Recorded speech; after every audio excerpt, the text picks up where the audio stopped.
ኢትዮጵያ ለማኝ ሀገር መሆኗን ላስታውሳችሁ እወዳለሁ። ኢትዮጵያ ትልቅ ሀገር ናት፣ ሀብታም ሀገር ናት። ለልመና እጇን የምትዘረጋ ሳትሆን ለመርዳት ኪሷን ማበስ ያለባት ሀገር ናት። አንድ ንጹህ ሰው ከሚታሰር ለፍትህ ሲባል 100 ወንጀለኛ መፍታት ይሻላል ይባላል።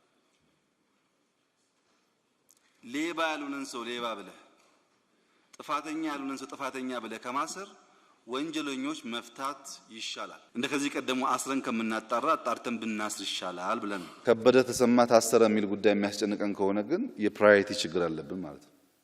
ሬሳ ዘር የለውም። ሰው ካለ ብቻ ነው ዘር ያለው። ዘር ማለት እኮ ቋንቋ ነው። ዘር ማለት ባህል ነው። ሬሳ ቋንቋ የለውም፣ ባህል የለውም። ሲሞት ስብናውን አጥቶ ሬሳ ነው የሚሆነው። ሬሳንም ኦሮሞና አማራና ጉራጌነ ብለህ ማሰብ ሰው አይነት አይደለም።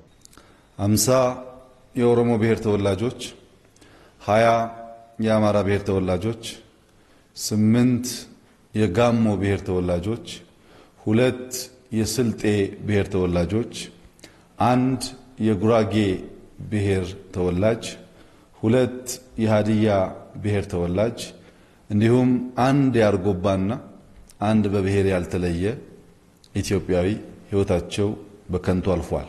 ዛሬም ለኢትዮጵያውያን ወንድሞቼ ላበስር የምፈልገው ፍቅር ያሸንፋል፣ ይቅርታ ያሸንፋል።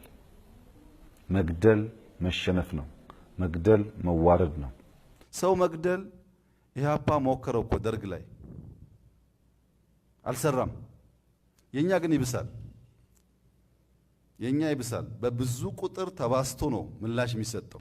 የአዲስ አበባና የአካባቢዋ ህዝብ 24 ሰዓት ቢሰራለት ደማችን ብናፈስለት በምንም ዋጋ ልንከፍል የማንችለውን ፍቅር በተግባር አሳይቶን ሳንሰጠው ሳናገለግለው ሳንሰራለት ያከበረን ህዝብ ብዙ መናገር ብፈልግም እንኳ በዚህ ስሜት ውስጥ ሆኜ መናገር ስለማልፈልግ አዲስ አበባ ላይ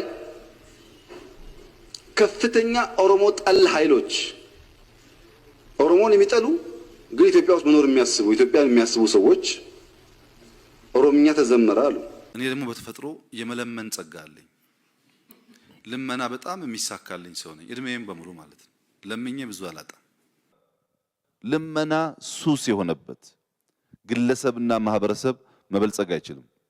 የሆነ ቦታ ልመናን በቃ ብለን ማቆም